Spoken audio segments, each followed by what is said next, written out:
Hello, sports fans. Larry Allen here, along with Scott Suratt, the head football coach of the Carthage Bulldogs. A big one on Friday as we face the Henderson Lions for the district championship. Just a second, I'm going to get the door closed here. And we got that taken care of. We face the Henderson Lions, but let's go back to last Friday night at Bulldog Stadium. Nice weather, and the Palestine Wildcats knocked them off 40-9. Coach.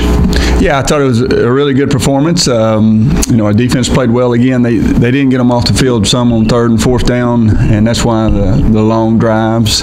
And they had a great back. I mean, that back is really good, hard to tackle, and he looks like.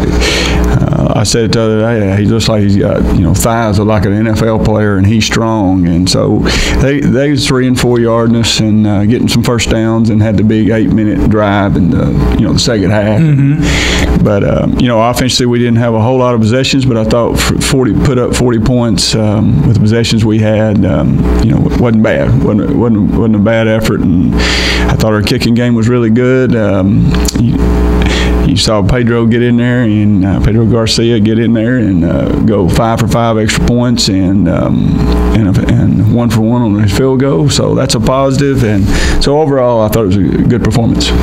Pedro is just a sophomore, isn't that right? He is just a sophomore. And wow. So we wanted to bring him up and see what he could do, and he did very well. And Friday night's game had one of the more unusual plays you'll ever see. A blocked extra point return for 2 points. Talk about the block. Our guys got to him, didn't they? He did. Coach Morgan, he said, Coach, we're going to block. If they score, he always says, if they score, we're going to block an extra point or a field goal tonight. And he was right. And we're not always right when we make some statements, but Coach Mike Morgan was 100% right on that, and it was a big play. Now, I want to get you to talk about one young man. When you think about our passing game, you think of the receivers, you think of Kelvonte Dixon, you think of Kel Williams, but a young man who's sort of beneath the surface there, you don't think of too much, is really coming on. That's Baylor Colley. Well, I know that you've been in a lot of practice here lately, and it is just, he's made plays after plays, and, he was a starter early, and then, we went with another young man, and then all of a sudden he didn't like that at all. And his competition, sometimes people, when you put pressure on them, they really turn it up, and sometimes the other ones that they go the other direction. Well, Baylor went the right direction. He said, no, that's my spot, and he's made plays, and made a big one against Chapel Hill. So it's we're proud. I think he can win on one-on-ones, and he's going to get one-on-ones obviously, and he's a very good inside receiver. So we're pleased where he is right now. Scott, one of the things you said that is a key before the season started was have a few injuries, because that hurts your depth issue. Well, I tell you what, we've definitely got some depth now at running back, because Tucker Smith and Mason Courtney's coming on. He's a sophomore too. He is. He's coming on. He's old tough back now. He is. He really is. With Tucker going down with a little injury, and but you know what you got in Mason. He's going to be tough. He's going to run over them, and I think he'll do nothing but get faster and stronger and better throughout his career. And and then I think you saw Tucker had a little different juice. He said, "No, that's my running spot." So that's what competition's all about. And I think we like you talked about, we need depth there, and whoever's got the hot hand is going to be in the game.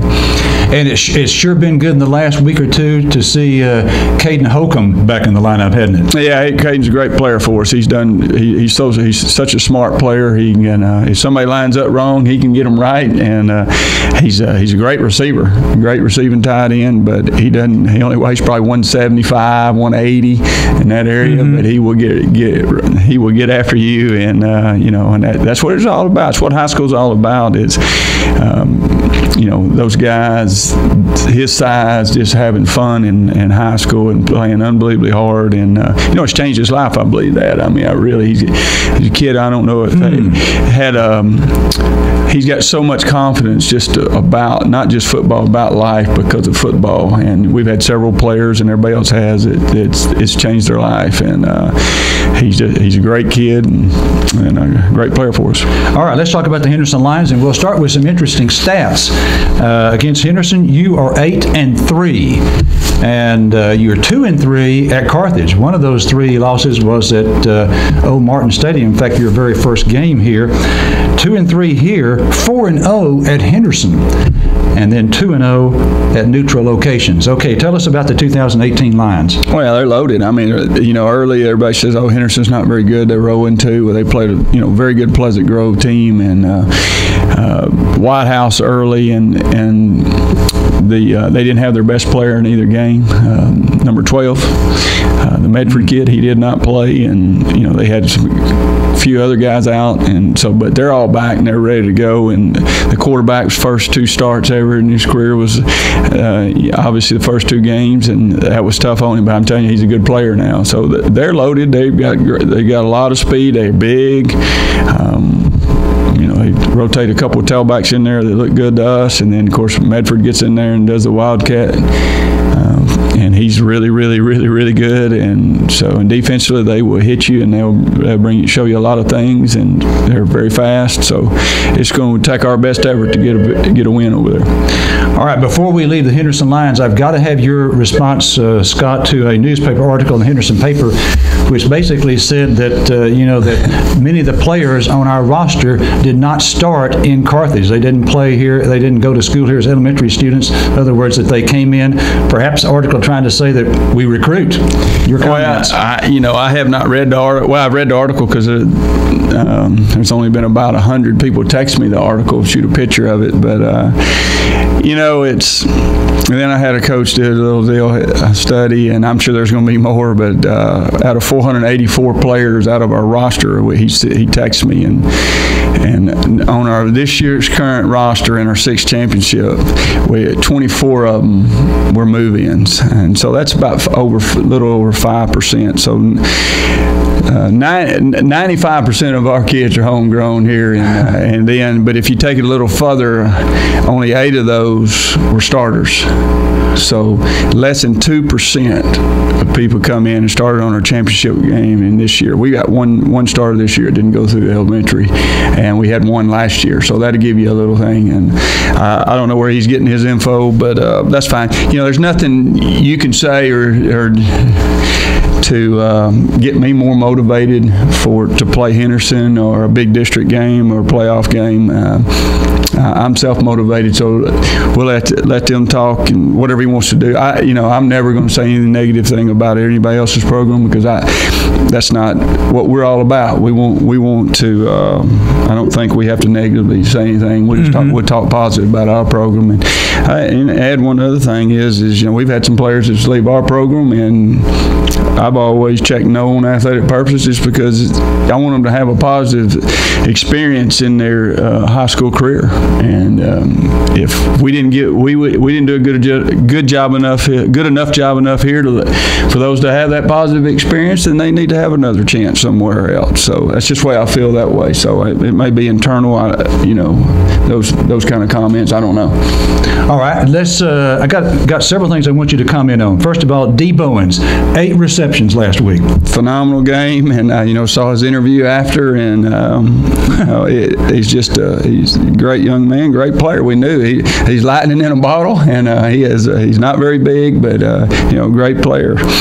All right, cross country, Eric Canada. He competes Saturday. They're driving up Friday and for the state championship, state cross country meet, and so that's a first since I've been here. That's a neat deal. I saw in the paper that Addie Suratt, your daughter, I think she had 9 digs in that by-district victory, and also I think she had about 9 straight points when she served in the second set. Victory for the volleyball team. The volleyball team's playing very well, and if they win tonight, then they'll get their 30th victory, and they play China Spring and North Forney at 7 o'clock. So we're wishing them good luck and safe travels and bring home the victory.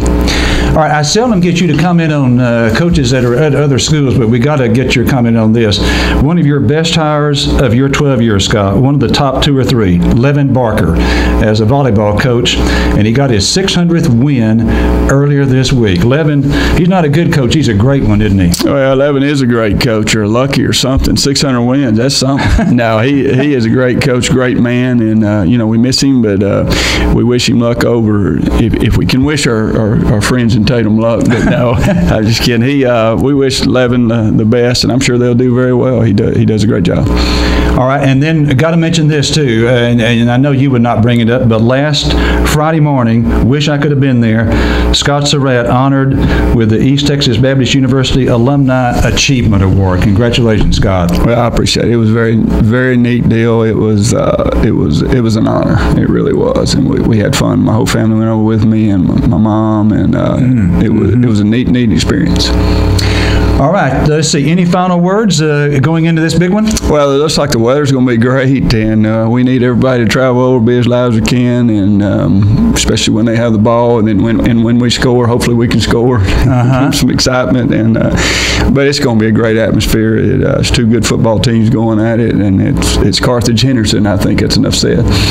All right, those are the words of Coach Scott Suratt.